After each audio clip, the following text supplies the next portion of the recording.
지금 여러분이 여행으로 찾는 그 아름다운 섬, 제주도에는 아직도 말 못할 비밀이 있습니다. 유채꽃이 만발하고 에메랄드빛 바다가 빛나는 그 땅 아래 아직 이름조차 밝혀지지 않은 수천 명의 유골이 잠들어 있습니다. 1948년 대한민국 정부가 막 세워지던 그 해에 이 섬에서는 상상조차 할 수 없는 일이 벌어졌습니다. 9살 어린아이가 총에 맞아 쓰러지고 갓난아기를 가슴에 안고 있던 어머니가 총구 앞에 서야 했으며 73세 할머니가 도피자 가족이라는 이유 하나로 처형장에 끌려갔습니다. 죄목이 무엇이었냐고요? 아무것도 없었습니다. 그저 아들이, 남편이, 형제가 며칠 집에 없었다는 것뿐이었습니다. 그리고 이 모든 것이 70년 가까이 대한민국에서 없었던 일로 덮여 있었습니다. 오늘 우리는 그 침묵을 깨겠습니다. 한국 현대사에서 6.25 전쟁 다음으로 인명피해가 컸던 사건, 제주 4.3의 처음과 끝을 낱낱이 파헤쳐드리겠습니다. 이야기는 1945년 8월 15일 해방의 함성에서 시작됩니다.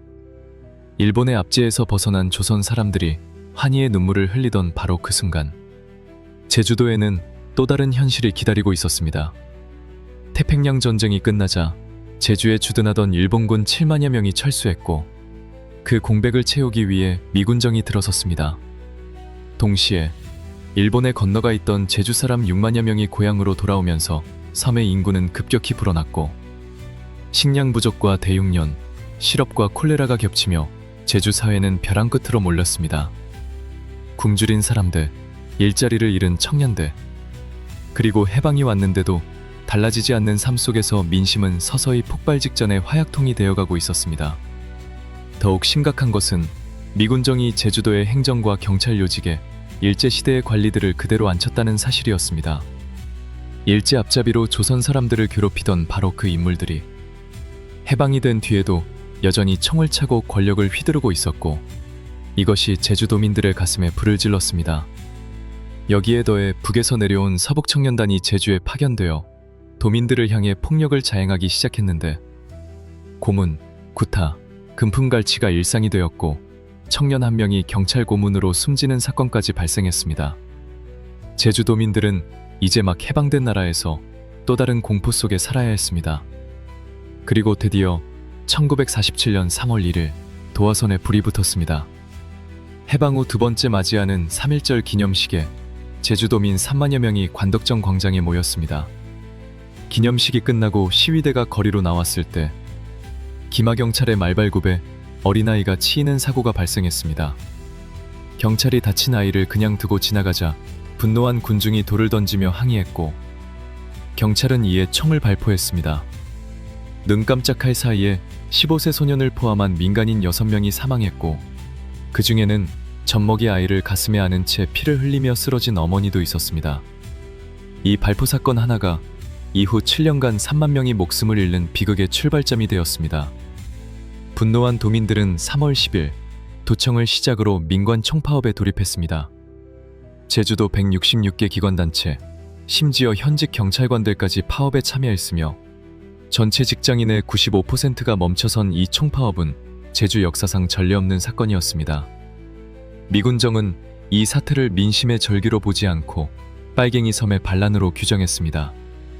조병옥 경무부장은 담화문을 통해 이 사건은 북조선과의 통모로 발생했다고 공표하며 제주도 전체를 좌익의 소굴로 낙인 찍었고 이후 1년간 2,500명이 검속되는 대규모 탄압이 시작되었습니다. 1948년 상황은 더욱 악화되었습니다. 남한 단독선거 계획이 발표되자 제주도의 좌익 진영은 이것이 한반도의 영구분단을 의미한다며 격렬하게 반대했고 검거와 고문은 더욱 심해졌습니다. 1948년 3월 조천에서 중학원 학생 김용철이 혹독한 고문으로 숨졌고 모슬포에서는 청년 양은아가 경찰의 구타로 목숨을 잃었으며 한림에서는 청년 박행구가 사북청년단에 붙잡혀 무수히 구타당한 뒤 총살되었습니다. 궁지에 몰린 제주도 남로당 조직은 결국 결사항쟁을 결의했습니다. 1948년 4월 3일 새벽 2시 한라산 주머리의 오름마다 봉화가 붉게 타오르기 시작했습니다. 이것이 신호였고 350명의 무장대가 도내 24개 경찰지서 중 12개 지서를 동시에 공격하기 시작했습니다. 이날 하루 경찰 4명, 우익인사 등 민간인 8명, 무장대 2명이 목숨을 잃었습니다. 무장대가 뿌린 호소문에는 이렇게 적혀 있었습니다. 매국 단선단정을 결사적으로 반대하고 조국의 통일 독립과 완전한 민족 해방을 위하여 우리는 무기를 들고 걸기하였습니다. 처음에는 평화로운 해결의 가능성도 있었습니다. 당시 제주 주둔 구연대장 김익렬 중령은 무장대 측과 직접 협상에 나서 72시간 안에 전투를 중지하고 무장 해제와 하산이 이루어지면 책임을 묻지 않겠다는 평화협상을 4월 28일 성사시켰습니다. 그러나 이 협상은 미군정 하지 사령관의 무력 진압 방침에 의해 이틀 만에 무산되었고 평화의 마지막 문이 닫혔습니다. 강경 진압을 주장한 조병옥 경무부장이 협상을 주도한 김익렬 연대장과 몸싸움까지 벌인 끝에 김익렬은 해임되었고 그 자리에 박진경이라는 강경파가 앉았습니다. 이 인사교체 하나가 수만 명의 운명을 바꿔버렸습니다. 1948년 8월 15일 대한민국 정부가 수립되었습니다. 이승만 대통령은 제주 사태를 공산당 반란으로 규정하고 강경 진압을 명령했으며 그해 11월 17일 제주도에 계엄령이 선포되었습니다. 그리고 11월부터 이듬해 2월까지 약 4개월간 대한민국 역사에서 가장 어두운 정이 펼쳐지기 시작했습니다. 바로 초토화 작전이었습니다. 초토화 작전의 논리는 단순하고 잔인했습니다. 한라산 중산간 지대에 숨어있는 무장대를 완전히 섬멸하기 위해 그들의 은신처이자 지원 기반이 되는 중산간 마을 전체를 불태우고 주민들을 해안마을로 강제 이주시킨다는 것이었습니다. 구 연대장 송요차는 포고문을 통해 이렇게 선언했습니다. 해안선부터 5km 이상 중산간 지대를 무단 통행하는 자는 폭도 혐의자로 간주하여 즉각 총살에 처한다. 이것은 삼점포고였습니다. 중산간 마을에 살고 있는 모든 사람이 잠재적 적이 된 순간이었습니다. 소개령을 미처 전달받지 못해 마을에 남아있던 노인들과 아이들이 군인들이 들이닥치자 영문도 모른 채 총에 맞았습니다. 소개 명령을 받고 해안마을로 피신했더라도 가족 중 단 한 명이라도 없으면 도피자 가족이라는 이름으로 그 자리에서 총살되었습니다. 누군가의 아들이 며칠 집에 없었다는 이유로, 누군가의 남편이 돌아오지 않았다는 이유로 멀쩡히 살던 할머니와 어린아이가 처형장에 끌려갔습니다. 이 작전으로 중산간 마을의 95% 이상이 불에 타 사라졌고 가옥 39,285동이 소각되었으며 일부 마을은 주민 전체가 몰살당하기도 했습니다. 그렇다면 실제로 어떤 방식으로 학살이 자행되었을까요? 공식 기록과 생존자 증언, 그리고 2003년 정부 진상조사 보고서에 담긴 사실들은 우리가 알고 있는 어떤 역사 교과서보다도 충격적입니다. 첫 번째, 대살이라 불린 연좌 처형입니다. 토벌대는 중산간 마을에서 소개해온 사람이든 본래 해안마을 주민이든 한자리에 모아놓고 가족 중 청년이 사라진 집안 사람들을 도피자 가족이라 하여 집단 총살했습니다. 1948년 12월 13일 대정면 상모리와 하모리 주민 48명이 이 방식으로 처형되었고 이 마을에서는 주민들을 집결시킨 후 총살극을 구경하게 했다 하여 관광총살이라는 끔찍한 이름으로 불리기도 했습니다. 희생자 중에는 73세 할머니도 포함돼 있었으며 12살, 10살, 8살, 6살 난 아이들도 함께 끌려가 총에 맞아 죽었습니다. 한 아버지는 훗날 이렇게 증언했습니다. 억울하고 가슴 아픈 것은 당시 우리 딸 중 제일 철든 것이 12살이고 그 아래로 10살, 8살, 6살 난 아기들인데 이것들이 무슨 죄를 지었다고 죽였는가. 두 번째, 자수사건이라 불린 기만 처형입니다. 진압군은 주민들을 모아놓고 이렇게 말했습니다. 과거에 조금이라도 잘못한 사람은 자수하라. 자수하면 살려주겠지만 나중에 발각되면 총살을 면하지 못한다. 이미 관련자 명단을 가지고 있다. 공포에 질린 주민들은 과거 인민위원회 활동, 3.1절 시위 참여, 무장대가 마을에 들이닥쳤을 때 어쩔 수 없이 밥 한 끼 내준 사실됨을 자수했습니다. 하지만 약속은 처음부터 없었습니다. 1948년 12월 21일 조천면에서 자수한 200명 중 150명을 제주 박성내라는 하천변에 데려가 집단 총살한 것입니다. 차에 타라, 토벌에 함께 가자는 말에 속아 차에 올라탄 사람들이 낯선 하천변에서 한꺼번에 총에 맞아 쓰러졌습니다.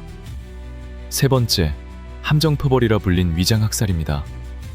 토벌대가 무장대 복장을 하고 민가에 들이닥쳐 협조 요청에 응하는 사람들을 총살하는 방식이었습니다. 허름한 갑옷을 입고 인공기를 들고 나타난 무리가 동무하며 악수를 청하고 왜 산에 협조하지 않느냐고 다그치며 주민들을 학교 운동장에 모았습니다. 그들이 무장대가 아니라 경찰과 특공대원들이었다는 것을 주민들은 끝내 알지 못했습니다. 마을 유지 김병혜는 대한민국 만세를 외치며 자신이 우익임을 증명하려 했지만 소용없었고 그를 포함한 70여 명이 그 자리에서 총살당했습니다. 환갑이 넘은 김성규는 부인, 아들, 며느리, 어린 손자까지 6명이 한꺼번에 목숨을 잃었습니다. 당시 사람들은 이구동성으로 말했습니다. 곰도 무섭고 범도 무서운 세상이었다. 낮에는 터벌대가 와서 폭도 혐의자라 총살하고 밤에는 무장대가 와서 반동분자라 숙청하니 우리가 어디로 가야 했겠느냐. 네 번째, 동굴 속 질식 학살입니다. 초토화 작전을 피해 중산간 주민들은 한라산의 자연동굴로 피신했습니다. 그러나 토벌대는 이 동굴들을 찾아내어 입구에 불을 피워 안에 있는 사람들을 질식시켜 죽이는 방법을 사용했습니다. 1992년 제주 구자읍 중산간에서 발굴된 다랑시골에서는 6월 11구가 발견되었으며 이들은 1948년 12월 18일 구연대 진압작전으로 희생된 것으로 밝혀졌습니다. 희생자 중에는 여성 3명과 9살 난 어린이도 포함되어 있었습니다. 이 아이는 동굴 입구에서 피워진 불의 연기를 마시며 어머니의 품 안에서 숨을 거뒀을 것입니다. 달리 도망갈 곳 없는 작은 섬에 더 달아날 곳 없는 어두운 동굴 속에서. 다섯 번째, 전과 올리기 경쟁이 낳은 무차별 학살입니다. 1948년 12월 구연대는 교체를 앞두고 여순사건 진압의 공적에 맞설 만한 전과를 올려야 한다는 압박을 받았습니다. 이때부터 진압작전은 무장대 소탕이 아니라 머릿수 채우기로 변질되었습니다. 미군 정보보고서는 이렇게 기록했습니다. 12월 21일부터 28일까지 일주일 동안 무려 463명을 총살하기도 했다. 사살자 수와 노획 무기 사이에 납득할 수 없는 불균형, 즉 수백 명을 죽였는데 압수한 총기는 고작 한두 정에 불과했다는 기록은 이 학살이 무장전투가 아니라 민간인 학살이었음을 명확히 증명합니다. 미군 보고서는 심지어 이렇게 덧붙였습니다. 1948년 마지막 2달 동안 제주도에서 반도 활동은 거의 없었다. 반도 활동이 거의 없는 평온한 상황에서 하루에도 수십 명씩 사람들이 죽어나간 것입니다. 제주 4.3의 수많은 비극 중에서도 가장 참혹한 하루를 꼽는다면 1949년 1월 17일 조천읍 북천리에서 벌어진 사건입니다. 이날 터벌대 군인들이 북천리 인근 길목에서 무장대의 기습을 받아 군인 2명이 사망했습니다. 군인들은 분노로 들끓으며 북천리 마을로 차들어갔고 북천국민학교 운동장에 마을 주민 전체를 모았습니다. 그리고 한 사람씩 끌어내 총살하기 시작했습니다. 이날 하루 동안 약 300명에서 400명의 북천리 주민이 총에 맞아 목숨을 잃었습니다. 어른들이 학살당하는 광경을 눈앞에서 지켜본 아이들, 부모의 시신 위에서 울음을 터뜨린 아이들이 있었습니다. 군인들은 고글하며 우는 사람마저 잡아가 고문했습니다. 이것이 아이고 사건으로 불리는 이유입니다. 아이고하며 통곡하는 행위 하나가 죄목이 되었습니다. 한 집안에서 14명이 몰살당한 경우도 있었고 10세 미만의 어린아이 18명이 이날 하루에 죽었습니다. 당시 11살이었던 생존자 이한진 씨는 76년이 지난 뒤 미국에서 제주로 돌아와 이렇게 증언했습니다. 그날 이후의 삶이 어땠는지 평생 이 이야기를 하지 못하고 살았다. 제주섬 곳곳이 학살터가 되었습니다. 서귀포의 정방포크와 소남머리는 산남 지역 최대의 집단 학살터로 250여 명이 이곳에서 처형되었습니다. 당시 학살지로 끌려가던 사람들이 길가에 고무신을 벗어던졌다는 증언이 있습니다. 다시 살아 돌아오지 못할 것을 알기에 가족들이 신발을 보고 자신의 운명을 알아달라는 마지막 남길 수 있는 유일한 흔적이었습니다. 서달오름의 학살은 시간이 더 지나서 일어났습니다. 1950년 6.25 전쟁이 발발하자 제주 군경은 예비검속이라는 이름으로 제주 도민들을 대거 체포했습니다. 과거 4.3 관련 혐의를 받은 사람들 또는 단순히 의심스럽다는 이유만으로 잡혀간 344명 중 8월 20일 모슬포 지역 주민 194명이 서다로름으로 끌려가 집단 학살되었습니다. 이들은 재판 한 번 받지 못했고 가족들은 이들이 어디서 어떻게 죽었는지조차 오랫동안 알 수 없었습니다. 제주 4.3에서 가장 공포의 대상이었던 존재는 아이러니하게도 군인도 경찰도 아닌 사복청년단이었습니다. 사복청년단은 북한에서 남아한 반공극우 청년 조직으로 이승만 대통령이 이들을 제주 진압에 적극 투입했습니다. 이승만은 사복청년단 회원 20명을 데려오면 경사계급을, 50명을 데려오면 경위계급을, 200명을 데려오면 경담계급을 주겠다고 회유하며 대거 제주로 보냈습니다. 불과 12일간의 훈련만 받고 경찰 제복을 입은 이들은 제주 방언을 알아듣지도 못하면서 제주 도민들의 말 한마디, 표정 하나를 빌미로 폭력을 자행했습니다. 고문은 일상이었고 재산 탈취는 당연한 듯 이루어졌으며 여성들에 대한 범죄는 기록하기조차 어려울 정도였습니다. 미군 보고서조차 사복청년단은 제주도에서 무소불위의 권력을 행사했다고 기록할 정도였습니다. 제주 4.3에서 미국의 역할은 지금까지도 완전히 규명되지 않은 논쟁적 주제입니다. 미군정은 4.3 이전부터 제주 탄압을 직접 지휘했으며 평화협상을 무산시킨 것도 하지 사령관의 결정이었습니다. 1948년 8월 미군이 떠나고 대한민국 정부가 수립된 뒤에도 한미 군사안전협정에 따라 미국은 한국군에 대한 작전 지휘권을 유지하고 있었습니다. 제주 4.3 평화재단의 미국 국립문서 기록관리청 조사에서는 충격적인 문서가 발견되었습니다. 미군이 초토화 작전에 대해 극찬을 했다는 기록이 존재했던 것입니다. 미군 보고서는 무장대의 활동이 거의 없어진 상황에서도 수백 명의 민간인이 집단 총살되는 현장을 기록하면서도 이것을 효과적인 작전이라 평가했습니다. 이 사실은 단순히 제주 4.3이 한국 군경만의 만행이 아니라 냉전시대 미국의 반공 전략이 빚어낸 국제적 비극이기도 했음을 시사합니다. 1949년 5월 무장대 총책 이덕구가 사살되면서 조직적인 저항은 사실상 끝났습니다. 1954년 9월 21일 한라산 금족 지역이 해제되면서 7년 7개월에 걸친 제주 4.3은 공식적으로 막을 내렸습니다. 공식 희생자는 14,442명, 진상조사 보고서 추정치는 25,000명에서 30,000명, 극단적 추정은 8만 명에 달합니다. 당시 제주 인구의 10분의 1, 많게는 4분의 1이 이 사건으로 목숨을 잃었습니다. 가옥 39,285동이 불탔고 중상단 마을 95% 이상이 지도에서 사라졌으며 일본으로 피신한 제주 난민만 4만 명에 달했습니다. 그러나 더 잔인한 것은 그 이후였습니다. 살아남은 사람들은 입을 다물어야 했습니다. 가족을 잃은 슬픔조차 소리내어 울 수 없었고 4.3을 이야기하는 것 자체가 빨갱이로 낙인 찍히는 일이 되었습니다.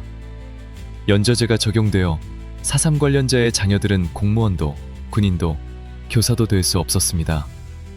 부모들은 자식들의 꿈을 꺾어야 했습니다. 그리고 이 침묵은 거의 50년간 이어졌습니다. 1978년 소설가 현기영이 순이 삼촌을 발표하며 처음으로 4.3의 진실을 세상에 알렸지만 군부 정권은 이를 즉시 탄압했고 현기영은 체포되어 고문을 당했습니다. 진실을 말하는 것 자체가 범죄인 시대였습니다. 1960년 4월 혁명으로 잠시 4.3의 진실이 수면 위로 올라왔지만 5.16 군사 쿠데타로 다시 침묵 속에 묻혔습니다. 1987년 민주화 이후 제주에서는 진상규명을 위한 운동이 다시 불타오르기 시작했습니다. 제주 4.3 연구소, 제주 4.3 도민연대 같은 단체들이 생겨났고 예술가들이 그림과 소설과 영화로 망각에 저항했습니다. 강요배 화백의 동백꽃이다, 조성봉 감독의 다큐멘터리 레드헌트, 오멸 감독의 영화 지슬이 4.3의 기억을 살려냈습니다. 그리고 드디어 2000년 김대중 정부는 제주 4.3 사건 진상규명 및 희생자 명예회복에 관한 특별법을 제정했습니다. 2003년 10월에는 정부 공식 진상조사 보고서가 발간되었고 보고서는 사건의 최종 책임은 이승만 대통령에게 있으며 고문 재판 없는 직결처분, 연저제 피해가 발생했다고 결론 내렸습니다. 2003년 10월 31일 노무현 대통령은 대한민국 대통령으로서 처음으로 제주 위령제에 참석하여 국가의 책임을 인정하고 사과했습니다. 무고한 양민들이 이념의 이름으로 희생당했다. 국가 권력이 가한 폭력에 대해 깊이 사과드린다. 2018년 문재인 대통령은 4.3 70주기 추념식에서 이렇게 말했습니다. 이념이 그은 삶과 죽음의 경계선은 학살터에만 있지 않았다. 한꺼번에 가족을 잃고도 폭도의 가족이란 말을 듣지 않기 위해 숨죽이며 살아야 했던 세월. 그 고통에 대통령으로서 깊이 사과드린다고 말했습니다. 현 이재명 대통령은 영화 내 이름은을 김혜경 여사와 관람하고 난 후 제주 4.3은 너무도 참혹한 사건이었고 현 시대 지구촌 어딘가에서 벌어지는 학살이 이와 비슷하다고 했습니다.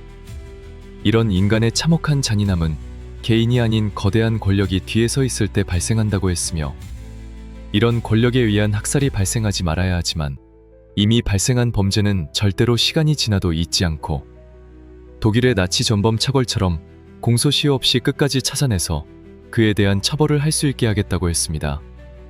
현 대통령이 과거의 국가가 국민에 가한 잔인한 범죄에 대해 진심 어린 사과와 유가족에 대한 따뜻한 위로는 모든 국민들에게 커다란 울림을 줄 수 있다고 생각합니다. 제주에는 동백꽃이 핍니다. 동백꽃은 꽃잎이 하나씩 떨어지지 않고 꽃송이 전체가 한꺼번에 뚝 떨어집니다. 제주 사람들은 4.3의 희생자들을 동백꽃에 빗댑니다. 영문도 모른 채 이유도 없이 한꺼번에 쓰러져 간 사람들이기 때문입니다. 9살 아이도 73세 할머니도 갓난아기를 아는 어머니도 4.3은 가리지 않았습니다. 그들의 죄는 그저 그 시대의 그 섬에서 태어났다는 것뿐이었습니다. 그리고 그 죽음이 거의 반세기 동안 없었던 일로 덮여 있었다는 사실이 어쩌면 학살 그 자체보다도 더 긴 고통을 남겼을지 모릅니다. 2003년 정부 보고서가 발간된 지 20여 년이 지난 지금도 제주 땅 어딘가에는 아직 이름을 찾지 못한 유골이 잠들어 있습니다. 아직 유해 발굴이 끝나지 않았고 아직 모든 이름이 밝혀지지 않았으며 아직 모든 진실이 세상 밖으로 나오지 않았습니다.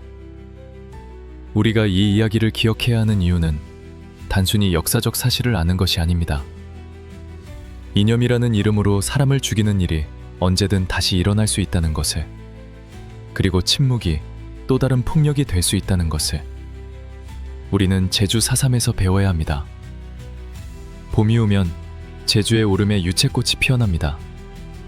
하지만 그 오름 아래에는 지금도 말없이 누군가가 잠들어 있습니다. 우리가 기억하는 한 그들은 결코 혼자가 아닙니다. 여러분들은 이 역사적 국가 폭력에 대해 어떤 생각을 하고 계시나요? 댓글로 알려주세요. 오늘 제가 준비한 이야기는 여기까지입니다. 이야기를 준비하면서 정말 한 명의 권력자가 얼마나 처참한 역사를 만들 수 있는가 라는 생각입니다. 국가라는 권력이 지켜야 할 국민을 이렇게까지 무차별적으로 학살할 수 있다는 것에 너무도 가슴이 아프고 제주도 4.3을 겪은 유가족분들께 큰 위로의 말씀을 드립니다. 앞으로는 이런 국가폭력이 지켜주어야 할 국민을 향하는 일이 없어야겠다는 것을 다시 한번 느낍니다. 가슴이 먹먹함을 뒤로하고 오늘은 마무리하도록 하겠습니다. 긴 시간 저와 같이 해주셔서 너무 감사드립니다. 지금까지 이야기가 좋은 도움이 되셨다면 잊지 마시고 구독, 좋아요 꼭 부탁드리겠습니다. 구독, 좋아요는 이야기를 만드는 저에게 가장 큰 힘이 됩니다. 그럼 다음에 더 흥미롭고 재미있는 이야기도 다시 찾아오겠습니다. 감사합니다.